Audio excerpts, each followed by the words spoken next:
Hey everyone, this podcast is part of Story Mode, the podcast network of Gamefully Unemployed. You can support us and gain access to other great exclusive podcasts at patreon.com/gamefullyunemployed. That's patreon.com/GAMEFULLY unemployed, which is spelled like it sounds.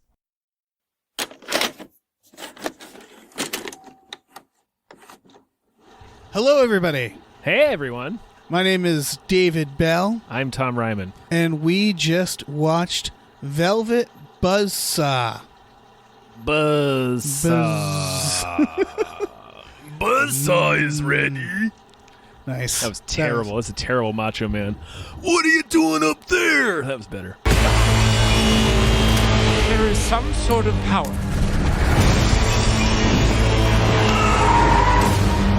Some spirit. It's connected to his art.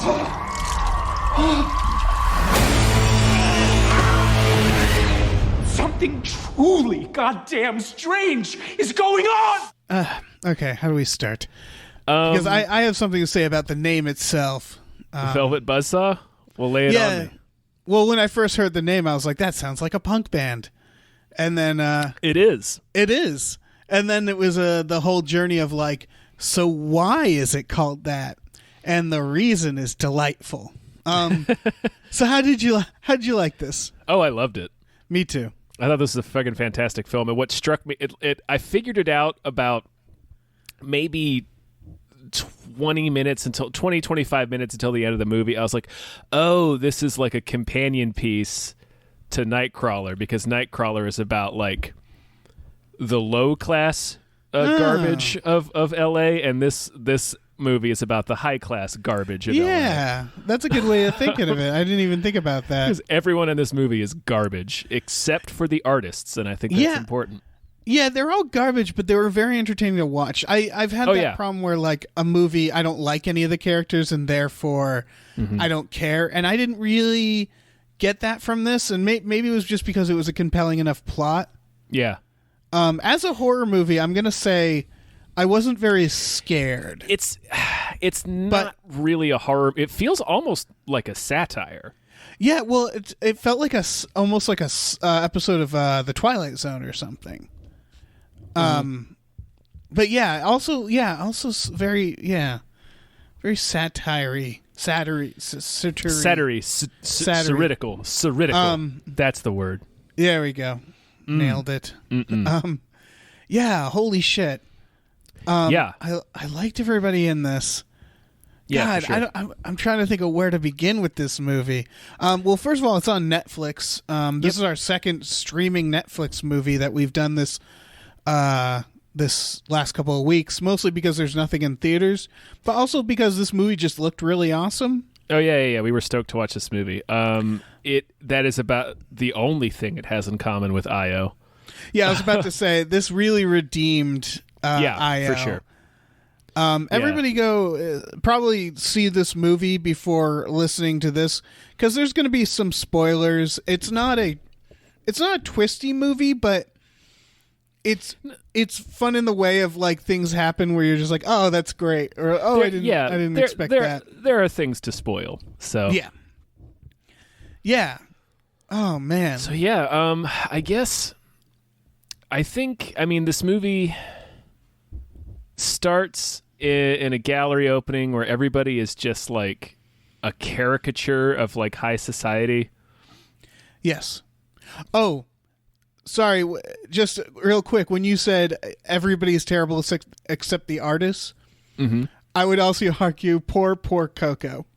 Oh, yeah. My favorite character. Her only I had that thought entered my head when she finds the last body. I was like, all she's done is find bodies.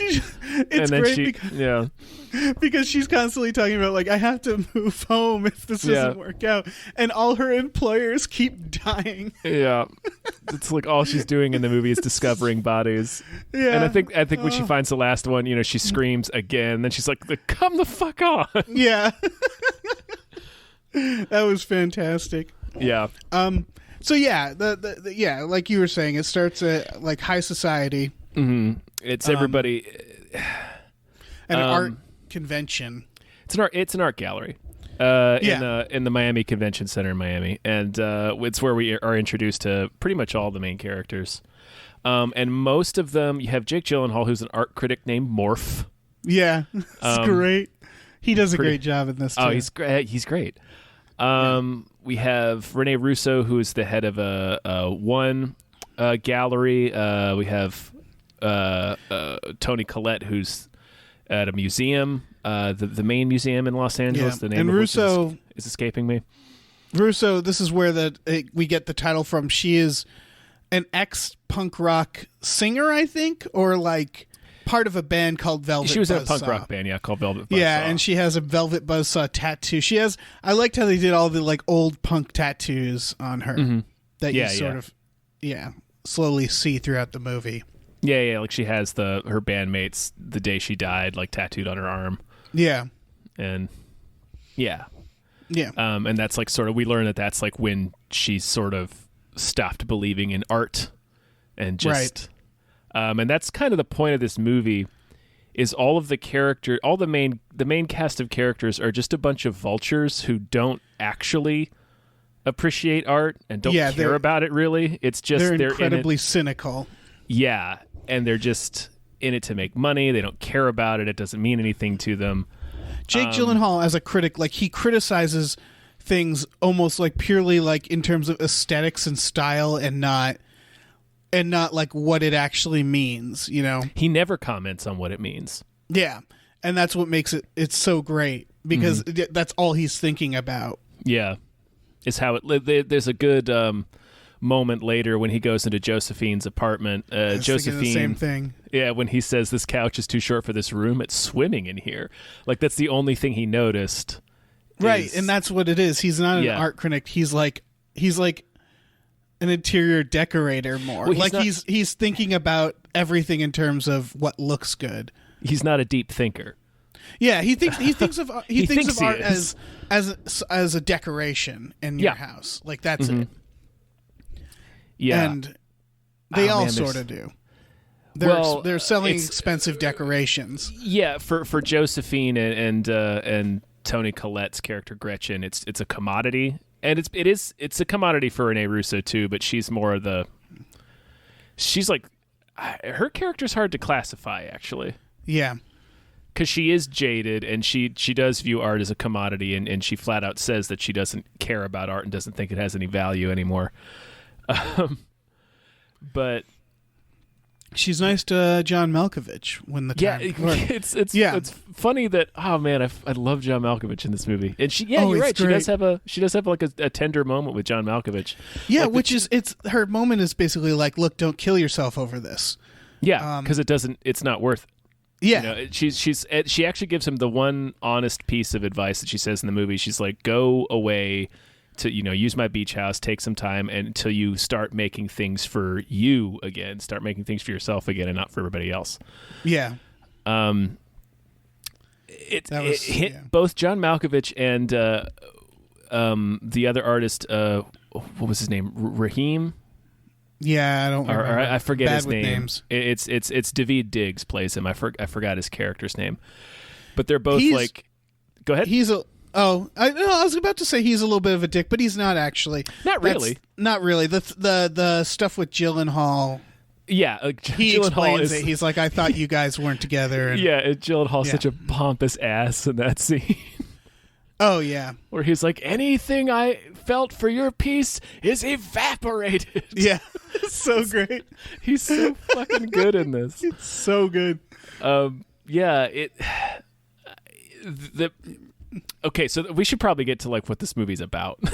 Right. Well, no, here's the thing, because we are talking about what it's that's about, the big thing, is the trailer to this movie is like, oh, evil paintings.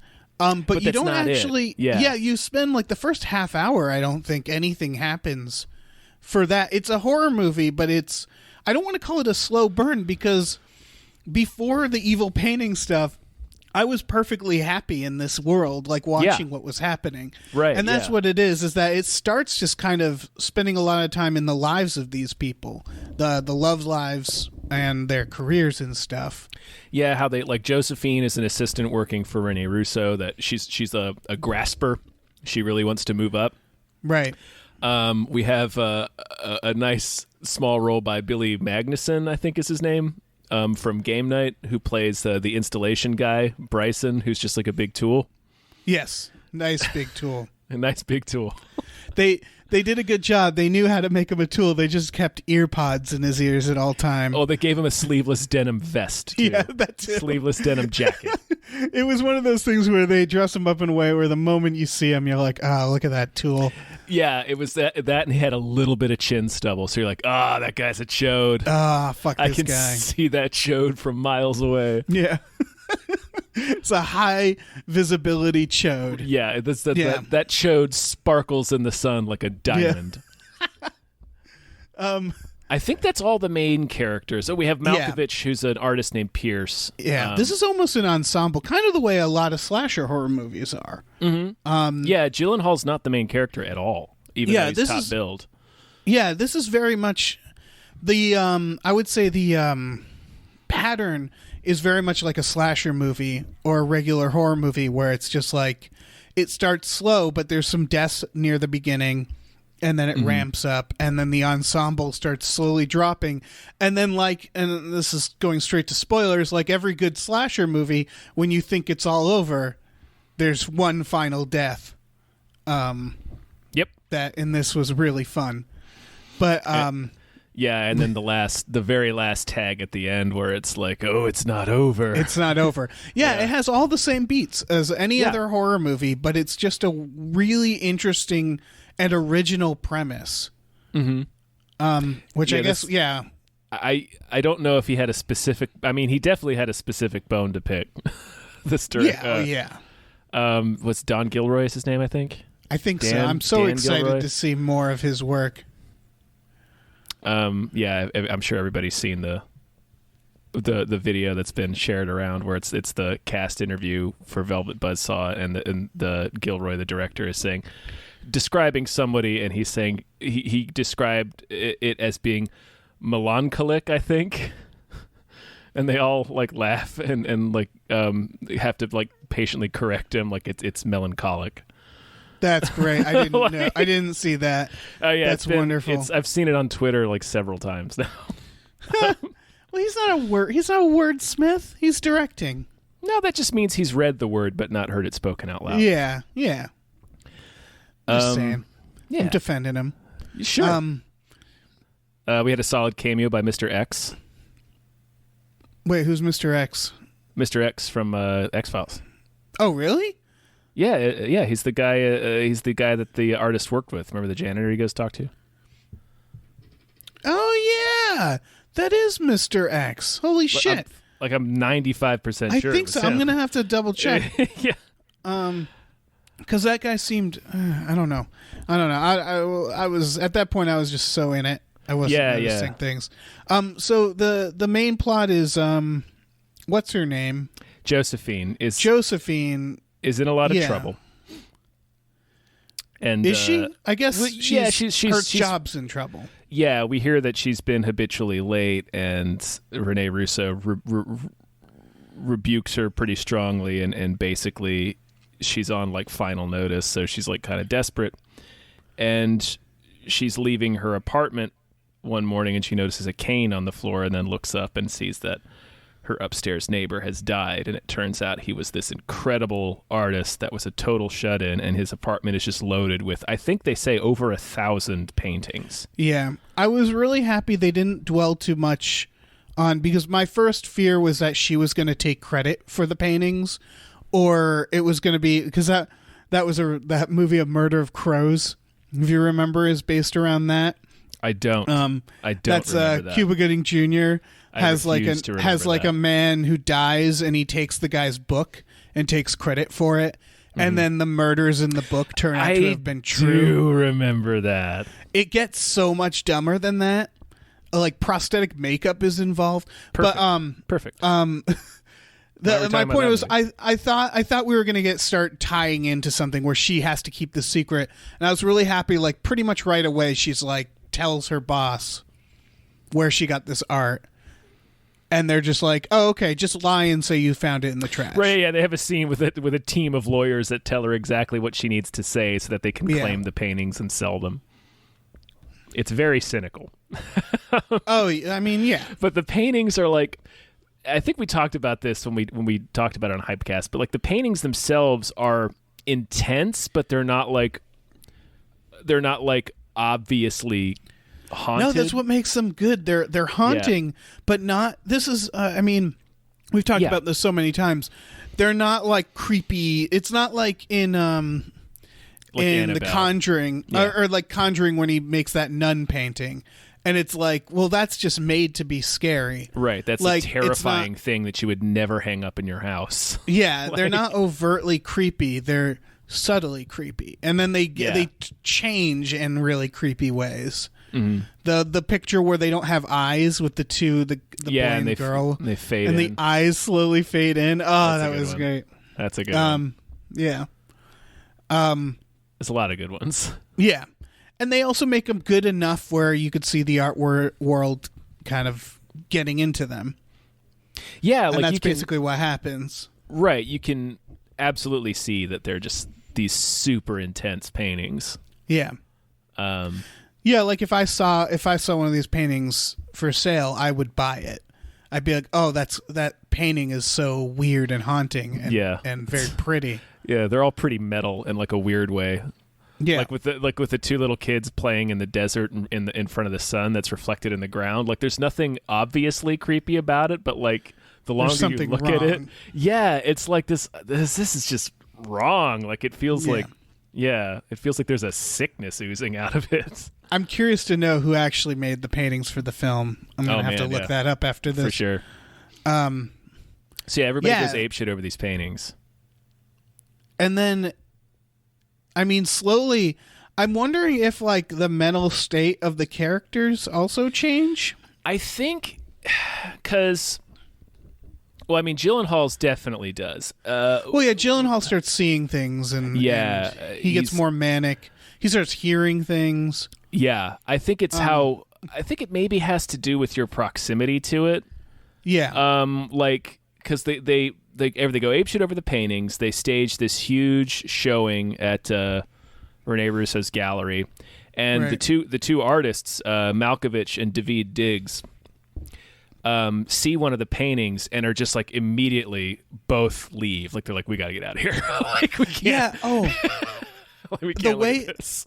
Yeah, the way they handle the paintings is so much different than the other people. Is like they immediately know something's wrong. They leave, and while the others covet them. Right. Malkovich, the whole thing is it's like, oh, he needs to start drinking again. Like his art was better when he wasn't sober, and he immediately starts drinking. Yeah. He just like doesn't even. He just reaches over and grabs a whiskey from the tray and just drinks it without even taking his eyes off the painting. It's perfect. It's a great shot. Breaks his sobriety. It's just a great. Yeah, it's also a great way of a really quick and easy way to show the significance of the painting of like, okay, this person's been sober for a while. They look at the painting, they instantly, without even thinking about it, get a drink. Yeah. It's great. And the other guy seems more like he keeps staring at it later. He's staring at one. He seems like obsessed with it, but it's doing something to them that's like almost more healthy than what it's doing to the other people. Yeah, it's not trying to kill them. Yeah, I think I think that is related to the movie's theme, where they're actually creators. Yeah, like they're not just poaching. Yeah, basically the art, it punishes the wicked essentially, or the wicked in the sense of this amount of these shallow people and the way they treat the art. It punishes them with a particular type of art. Yes, for each one. Yes, we should note that art is the killer, which again, that's what makes us so unique. Is the bad guy is art, right? And it's not even the haunted paintings themselves. Like none of the haunted paintings actually kill anyone. Yeah, the paintings don't. That confused me at first because the first death, I was like, wait, is that one of the paintings? No, no, it's not. It's very pointedly not. Yeah. It's fucking it's the chode. Bryson is driving a load of these, and he becomes obsessed with them too. And I think it's because he like steals he goes to he steals a few. He also tries to lie. He's constantly trying to tell people that he really is an artist, like when he's trying to hit on Coco. Right. So he's like, he steals some of the art. He's like a guy that wants to be a creative, but just wants the status of it. He doesn't actually have any talent. Yeah, that's the most relatable. By the way, there's a level, because the first time I came to Los Angeles, I don't want to go into personal details, but I had like someone that was in this sort of world, and it was just it was so phony, and it was a lot. It was a lot of people. Yeah, like people who claimed to be artists but were more obsessed about what they were going to look like at the gallery than what their actual art was going to be at the gallery. Stuff like that. Oh, that's a point. That's even a point this movie makes. Yeah, it does, doesn't it? Remember when Gyllenhaal and Josephine are at her apartment or whatever, and she's like, "It's going to take me 3 hours to get ready," and he's like, "It's just I can't even remember what he said it was." Yeah, but she's like, "I want to. It's our first night out just together or something." Yeah, it's just a fundraiser, and she's like, "Yeah, but I've got to, right. It reminds me of the Banksy film "Exit Through the Gift Shop." Touches upon this stuff too, which is like pop art. It's like no thought into how it's getting made, and it's all about the image around it. Anyway, sorry, I derailed us a little bit. We were talking about douche guys. About douche canoe. He very pointedly. Yeah.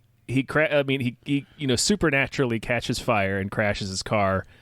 He sure does. And very pointedly gets killed by the equivalent of the dogs playing poker painting. Yeah. And that is very purposeful. A bunch of monkeys working on a car, which... Yeah, monkey wrench. Yeah. I wanted that painting. Yeah. It's just like a cute. It was an example of like cute bad art that you just buy at a kiosk in the mall. Yeah. And of course this guy gets destroyed by it. Like that. He gets like dragged in the painting. He gets dragged into the painting. Yeah. Yeah, that's the first death is one where they don't know it's a death yet. They just think he went missing. Yeah. And a plot point is that they find the car that he crashed ransacked, and there's nothing in it. Yep. All the paintings are gone.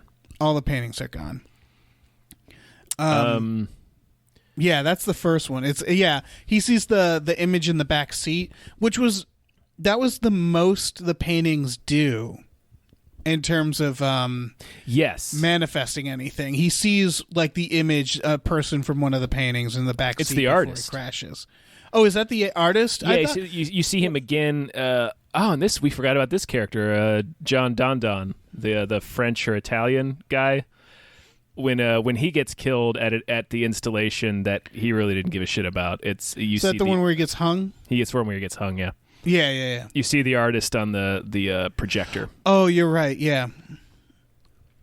But that's like, I guess him seeing it in the mirror is the only time it like manifests. Because was that? I thought that was from a self-portrait or something. Maybe I'm wrong. It might have been from the self-portrait. I mean, I don't know. I assumed it was the guy actually manifesting in the back. Right. Yeah, it might have been. We do see the self-portrait that does its eyes do shift over to watch Josephine as she's rooting through his apartment in the beginning, which was a nice, like it's a slow build to how creepy the paintings get. Oh man. Yeah, so that character John Dondon is like another clueless type who doesn't even have any understanding of what art is. Like when he goes over to Malkovich's studio, you remember he thinks the pile of trash bags is the art. That was so good. That was so perfect. There's a lot of they're playing off of a lot of those news stories where like someone will take like a pair of sunglasses and put them on the ground in an art like gallery, and people will start taking pictures of it. Yeah. Yeah, there's definitely that here. That was great. And then oh man, there was a few parts where he goes when he's first downstairs. He's like, "This is where the magic happens," and it's like the manufacturing. Like he just keeps saying and doing the wrong thing. Yeah, every time. Such a because he's it's the part of his studio where like he just has a team of people producing like his reproductions and stuff. Yeah, so it's like it's the equivalent of all of the people that do all the Garfield merchandise for Jim Davis. Yeah. Like it's like this is where the magic happens. He's like, "Are you joking?" Yeah, it's like, Oh, Malkovich. oh yeah, only he delivers it pure Malkovich. So What is it with Malkovich and he plays people with alcohol issues in like he did in Burn After Reading, he did in Bird Box, and in this. Like, and I kind of want to see how many others. That's like, is he typecast?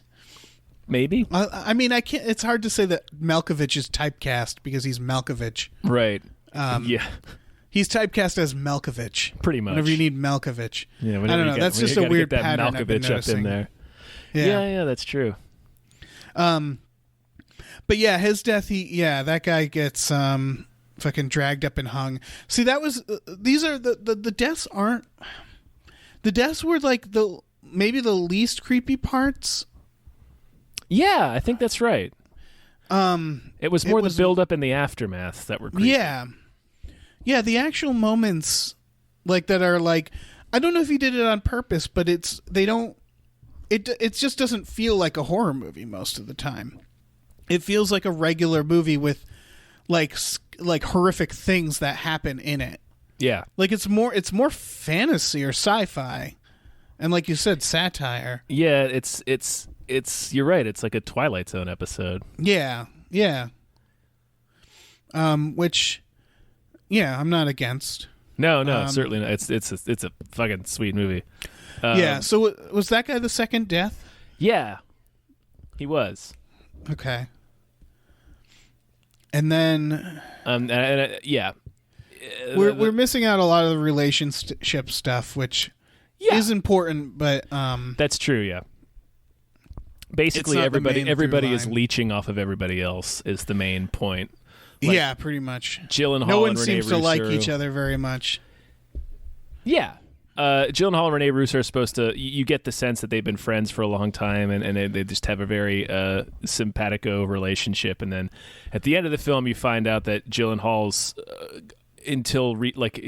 his boyfriend until very recently, like he breaks up with him in the first act of the movie, had basically just been peeking over Gyllenhaal's shoulder at his reviews and then telling Renee Russo what pieces he liked, so she would go out and buy them. Right. Before he was on the payroll. Yeah. So even that relationship that seemed like the most pure and the most genuine in the movie was still like leech worthy, because he's the last one to figure it out too, because there's two different people in the film who sort of approach three different people actually who sort of approach him like, what the hell did you write that bad review for? You screwed us over. Like you have he writes a bad review intentionally for Josephine's ex-boyfriend's art show, right, because the very first scene we meet Josephine in, she's learning that her boyfriend is who is an artist is cheating on her. Right. There's a lot of... does she learn that from... Coco? Oh, she learns it from Coco. Oh, right. Mm-hmm. Yeah, there's a lot of that, of people like kind of... It's not gossip because it's people are cheating on each other. But it is. But there's a lot of he said, she gossip, said. Though. It's like... Yeah, it is. Like between it's people Gyllenhaal like and Toni Collette. It's all these terrible people just being bitchy gossips behind each other's backs. I mean, the perfect part is when Gyllenhaal's at the funeral and he's criticizing the aesthetic. Yeah, he criticizes the casket, and then he says, "What does he say? Should we just abandon taste and substance? Should we whisper the truth?" And it's like, you're at a fucking funeral, you dick. And that's so good. Like right after he says that is when another guy walks up, who we briefly met in the first gallery scene, comes up and is like, "What did you write that piece for? You totally tanked our deal." And he's like, "I'm not your mouthpiece." So It's like everybody else knows that that Renee Russo is like using his reviews to boost her sales, except for him. Like he's clueless about it. And like Toni Collette also asks him to like boost her sales, and he's like offended by it because he has no idea. It's very Toni Collette's so great too. We haven't talked about her yet. Man, she's the perfect, like, she's such an asshole. It's so great. Oh yeah, when she the gallery, when she quits the gallery and she starts working for a private buyer. Mm-hmm. And then she becomes like a even bigger asshole. Yeah, she turns right back around. It's whatever that main art museum is right by the tar pits in L.A. with the crazy looking building. I can't remember what it's called. I think it's Los Angeles Museum of Art. Oh well, on the outside it said LAMA, I believe. So yeah. I'm gonna assume that's what that stands for. But yeah, she like goes into business for herself, working with a private collector, and then goes right back into the museum and basically, not blackmails, but like really strong arms them into doing a gallery of her client's pieces. Of the spooky, of the spooky artist and her gallery Sphere, which we haven't talked about either. Oh yeah, the Sphere, which Sphere is pretty funny in and of itself. That was pretty funny. It's just a big metal ball with holes that you stick. It's the once there was a witch who died, and this is her hair and this is her brains. It's that. It's like a children's museum right, you stick exhibit. your arm into it, yeah. Yeah, you stick your arm into one of the holes and like it gives you a different sensation. I think the intent behind it was that it's this meaningless, it's just a silver ball, and like like I said, it's the equivalent of that Halloween game. It's a children's museum exhibit, and then we find out that like she got like Toni Collette sold it for like $4 million. Yeah, and then she's like, yeah, go ahead. Oh, it does remind me. I mean, it reminds me of a spoof of a lot of modern art that's way better, which is like an something that's interactive or like surreal. Yeah. Like there was in Massachusetts, there's a place called Mass Mocha that's a gallery, a museum of art that'll have these exhibits that'll take up the entire room. And like it seems silly at first, and then you walk in it and you experience it, and you're like, "Oh, this is really fucking cool." And so like there's like the robot guy that gets introduced at the beginning, which we haven't even talked about. Yeah, so, there's stuff. Hobo Man, is that what his name is? Hobo Man, Super I think, Hobo? Or it's Hobo Bot, or which is like supposed to be a robot of a like a broken down robot who's injured, who needs work. And he's wearing like an Uncle Sam, a tattered Uncle Sam costume. Which again is a perfect spoof of that type of art. But like, I don't like there is good versions of that type of art. But what this movie is doing is it's showing like the worst versions a lot of the time. It's all just vapid, like vacuous bullshit. Yeah. So, and that Sphere, the one thing I thought about that Sphere was I feel like some producer of this movie, one of the first conversations they must have had, or the director must have realized, is like, do we need the Sphere? Because that Sphere must have sucked to film because it's completely reflective. So like that's a visual effect. Every single time we see that Sphere, it's a visual effect. That's a good point. Which must have been a real pain in the ass. I mean, it's kind of important. Yeah, well, it makes for a great fucking scene. Yeah, and it's you know, like Bryson is eaten by the dogs playing poker equivalent. Yeah. Don is killed by this installation that he doesn't understand at all, and then just bought. Toni Collette gets killed by the Sphere, and it's this dumb piece of art that she convinced somebody to spend $4 million on, and then turned around and forced her museum her old museum to exhibit it. And then it represents like, it's like, I don't want to say it's her albatross because that's not really the right word, but it represents like just her cynical disdain, I guess. Right. And she sticks her arm in it and gets buzzsawed off in spectacular fashion. Yeah, it's a great moment because she has her arm stuck in, and then she's at first like just trying to get out, and then she starts screaming, and then blood starts spraying from the other holes. Yep, it reminded me of. It's like, oh shit. Yeah, it reminded me of Phantasm.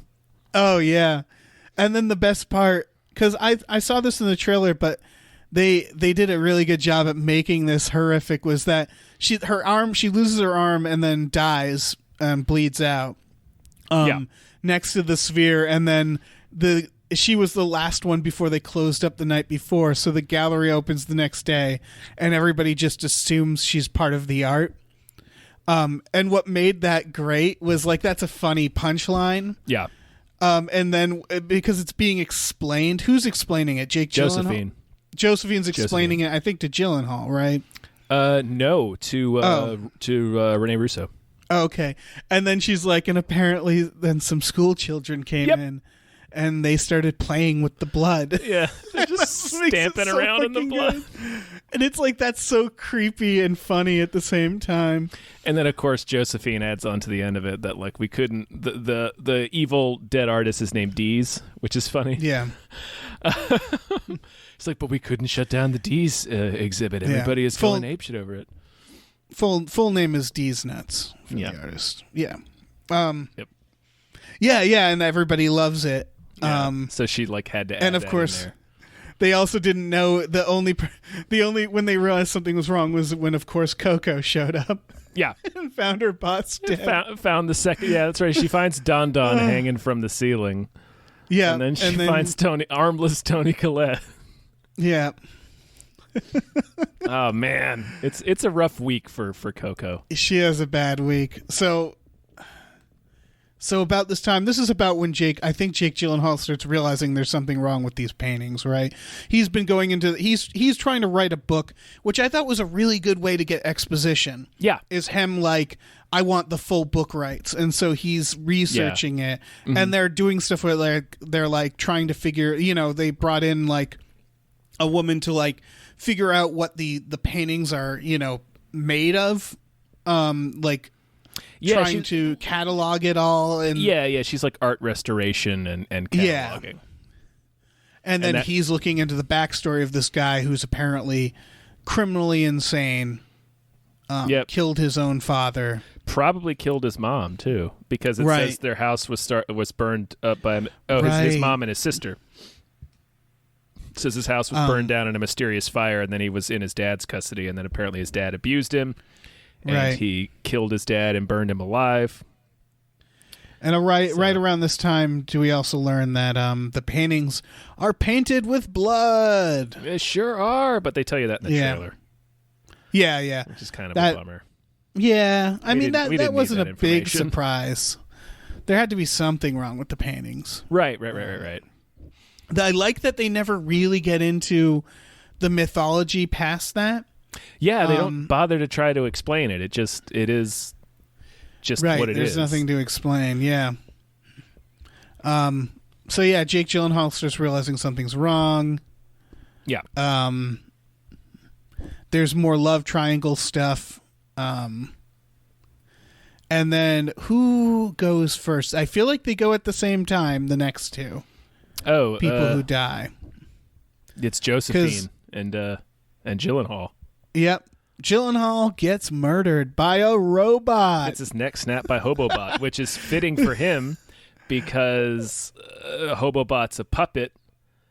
That it's like one of the first pieces Gyllenhaal comments on in the movie, and he's just like, it's an iteration. It's just a restatement of their earlier piece, and it's pretty much like it's the first scene with him is him insulting the Hobobot. Yes. And then we later learned it was put in storage. Yeah. And no one... And then, of course, he goes to his storage to put the paintings away. To shove all of his D's paintings. His D's Nuts paintings and his D's Nuts notes. Yeah, and then sure enough, there's the fucking robot. Yeah, the Hobobot. So, yeah, he gets... Basically, he gets killed by cheap, goofy art that...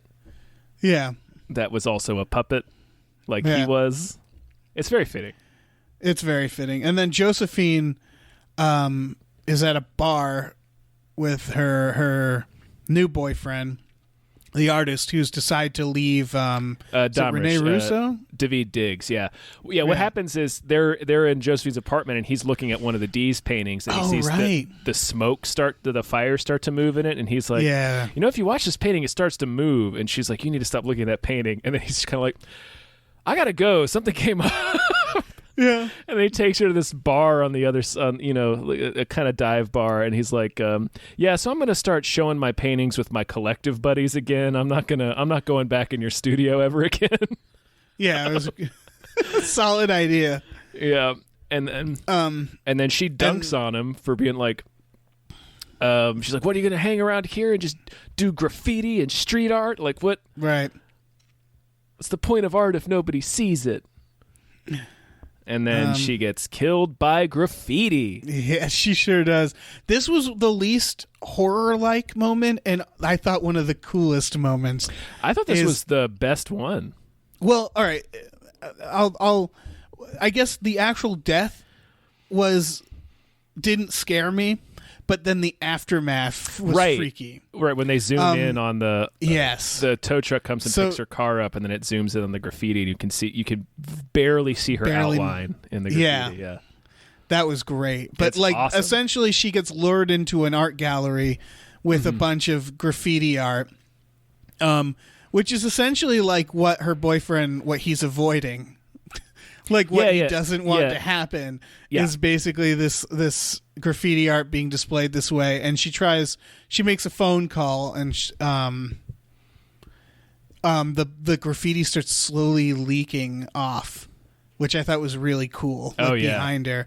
And then it all flows to her, and it starts engulfing her body. Which again I thought was really neat. I thought it was the least horror-like death. It was very sci-fi seeming. Yeah. And then of course the aftermath was just like. Yeah, and the aftermath was the creepiest part. Yeah. Yeah.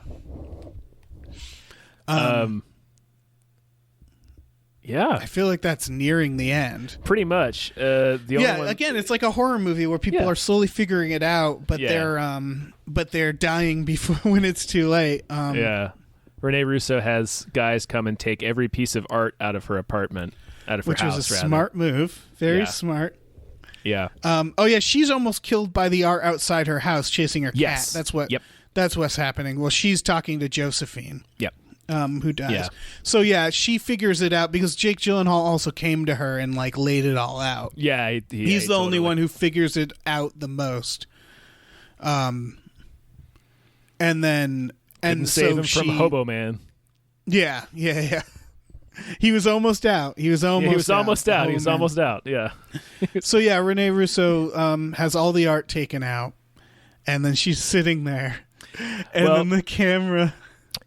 She's the night before when Gyllenhaal and Josephine die, and she's on the phone with Josephine while Josephine is about to get killed. She's staring at this gigantic canvas in her bedroom, which is an image of a woman sitting next to a cat, and there's two shadows looming in front of them that look like people approaching. Oh yeah. So she takes that off the wall and puts it down, and that's when she notices the cat's outside and goes outside and almost gets killed by a falling piece of modern art. Yeah. She's sitting out there on her patio after the guys have collected all of her art, and then the shot becomes the painting. She's sitting there, her cat's sitting next to her, and these two cacti are throwing the silhouettes down on the ground. Which was really cool. Yeah. And that's when you slowly realize, like, I had been so distracted at this point, because, like, I was so distracted that I forgot the question of, like, why is this movie called Velvet Buzzsaw? And like what was the significance of her punk rock days? And the camera slowly like makes you remember the fucking tattoo on her back. She's got a buzzsaw on the back of her neck, and it fires up. Yeah. starts shooting blood everywhere. Oh my god! I think the title. Oh, it's so good. Yeah. I mean the title isn't necessarily that, or just that, but that was. It's a perfect title just on that alone, especially for that ending. Mm-hmm. Go ahead. Oh, the title I do think means a lot of things. Yes. I think so. As best as my dummy monkeys working on a car painting mind can figure out, it definitely refers to like punk rock was the last time that Rene Russo's character actually cared about being creative. Yeah, exactly. When she left that band, that was like the death of that for her. That's when she became like a cynical vulture. Yeah. And so it's so fitting that that's the thing that fucking kills her at the end. Mm-hmm. Oh. And then it's also like it's perfect. It's just like evocative of like art that kills. Like a velvet buzzsaw. Yeah, I'm sure there's more. I wonder if that was the original title, and then when they were looking, like when they were, you know, in the post-production stages, they realized like how perfect that title says it all. Because I can see this being a movie that was tough to put a title on. And I could see, maybe not. Maybe it was, maybe they figured it out right away while writing it. Maybe. It is a perfect title. Yeah, I think, because it's also just, you see a movie called Velvet Buzzsaw, you stop on that movie, from a marketing perspective, it's a great fucking title. Yeah. And then in terms of just what the movie is, it's, I don't know, it's great. Yeah.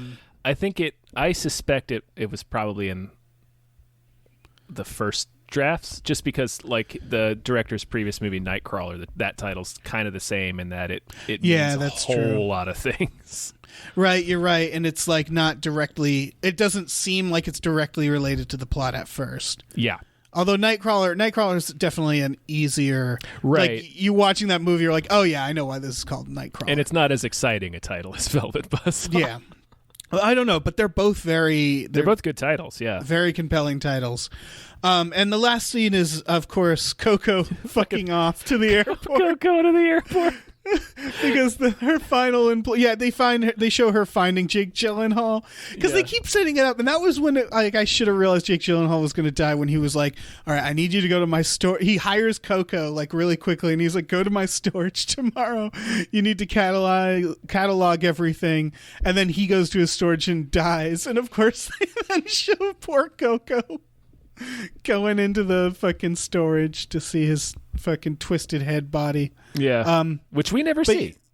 No, we never see. We didn't need to see. No. So yeah, she's going to the airport because her last 3 employers died horribly. And the last thing we see is her car drive by like a homeless camp on the side of the road, and they're selling the missing paintings from the first death. Yep, on the all street. The paintings they stole from Douche Canoe. Yeah, which was a fitting ending. Yeah, because it's like, and we see a couple walk up and buy them, and then the guy immediately replaces it with another one because, like we said, there's like over 1,000 paintings that they were going to store.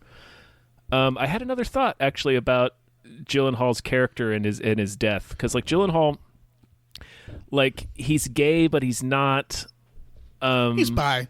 Yeah, that's... Oh, no, but you do get the impression, though, that when he first hooks up with Josephine, that he's a gay man who's... Yeah, and then they're like, interested in a woman for the first time. Right, and in their love scene, they sort of imply that, like, he wants her to be in a certain position, and he doesn't want to have right, his and eyes she's open. like, look at... Yeah. Like, he's like... You can see that he's, like, kind of trying to force it. Right. And I think that's, like, his character... Like we said, he's only ever comments on the superficiality of things. So like his character is a put on, like it's a synthetic, if you will. Ooh. Like the robot. Ooh. So yeah, I just had like and his name is Morph, which suggests metamorphosis. So he's like in a suspended stage of change. So he's like I think at one point he says to Josephine, "You make me confused." Right. And I think he does. That's kind of his character, because he also is like, when he's telling Rene Russo, he's like shouting at her like, I don't believe in childlike fantasies, but he has such a great way of speaking in this movie. he really does. He's fucking fantastic. Yeah, he's so good. I mean, everybody's fantastic. Everybody's great. Yeah. Because they're really. It's like, it's one of those things where it's almost parodying, but not quite, because it is, again, it's people that I'm like, oh, I sort of know these people, and it makes them great victims for a horror movie. Oh yeah, yeah, they're all fucking trash. Yeah, except for David Diggs and Malkovich. And Coco. And Coco. Oh yeah, and the ending credits. We should probably note the ending credits. The ending credits is which Malkovich. I could have watched hours of. It's Malkovich at Rene Russo's beach house, just drawing circles in the sand.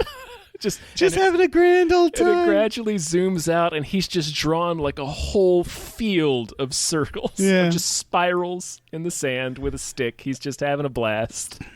That was great, because I think that's, they're almost showing like the opposite of everything, where it's like, and here's a man who just enjoys making art. He just, it's what makes him happy. Making something for himself in the sand, Yep. So there's like it's weird because this movie isn't mean-spirited. It never tells you that anybody's like evil or that you should hate a certain character. Right, and none of them, that's the thing, none of them are like, I would say, evil. No, they're just douches. They're all just this kind of jerks. Yeah. And so you sympathize, like you know, like I think that's enough for like Josephine, for example. Like I like people like her was like, you can sympathize with them because they're just really trying to get a career.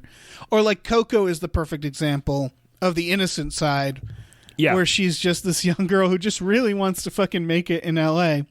And she has she even has that one meeting with John Don Don where he doesn't even, like, she's got an interview with him and he just walks past her and says, "Yep, you're too young, get out." Yeah, it was perfect. What?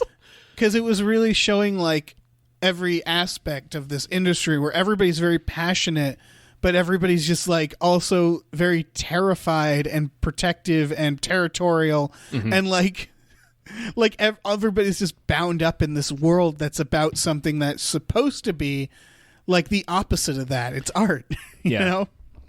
And that ending of just Malkovich, just enjoying himself, going back to it. Joyously drawing things in the sand. Oh, so good. Yeah. It's really great. This is a really good movie. Yeah, I really like this movie. I think a lot of people who don't like horror movies, like I'm immediately thinking of like Star. Oh yeah, who is not a horror fan. I feel like those people can enjoy this movie. Well, she might even more because she's kind of in the art world. Oh yeah, for sure. But it's in terms of like a horror movie, it doesn't go for jump scares. There's a couple moments that are jump scary, but they don't like blast a sound at you, or they're not trying to stress you out necessarily. Yeah, it's never I mean, there's some creepiness, but it's never like, there's creepiness for sure. There's some nightmare inducing imagery. Oh yeah, for sure, depending on who you are. But overall, it's not like your typical horror movie tone. No, not at all. And I am here for this shit. Haunted paintings are extremely my shit. Oh yeah, fucking haunted paintings. There's not enough paintings, of that, bro. I know. One of the first things that freaked me out as a kid was the TV movie of It, where the picture of Georgie Wink, that fucked me up for years. Yeah, that fucked me up too. And like, there's something. It's weird because the little girl that gets banished into the painting and the witches fucked me up. Oh yeah, because I don't know what it is because It's kind of like Creepy Dolls, where it's like, when you think about it logically, there's nothing scary about a painting. But I don't know what it is. It applies like in the Witches, it's almost like purgatory. There's something like imagining her hellish trapped about in there. It. Yeah. Oh, God, yeah. This is a hell of a film. Yeah, man. Yeah. Yeah, so I think that's it. Yeah. That's a so. Yeah. Geez, guys, thanks for listening to us. Yeah, go watch Velvet Buzzsaw. Go watch Netflix. Velvet Buzzsaw. It really makes up for Aya, which I can't stress enough is just a boring movie. Don't watch that movie. Ever. Yeah. Don't watch that. Don't do that. Watch Velvet Buzzsaw. Yeah, do that instead. That's a good thing you can do. I want to watch this movie again. Already. Yeah, it's good. Yeah. Well, all right, everyone. That's thanks for listening. Thanks for listening. You should check out our Patreon at patreon.com/gamefullyunemployed. We have exclusive podcasts for our subscribers. Podcasts like Fox Mulder is a Maniac. Yeah. Tom and Jeff Watch Batman. That one as well. Yeah. Real good stuff, you guys. And check out our store, tpublic.com/stores/gamefullyunemployed. We're going to put some, I think, new Mulder stuff up there, maybe? At some point, yeah. Yeah, is it all right? We're going to do it. We're working on it. We also Twitch on Twitch. twitch.tv/whatever/gamefully_unemployed. Watch us play games. Do it. All right. This is all good stuff. Yeah. Well, thanks, everyone. All things for you to do. Thanks, guys.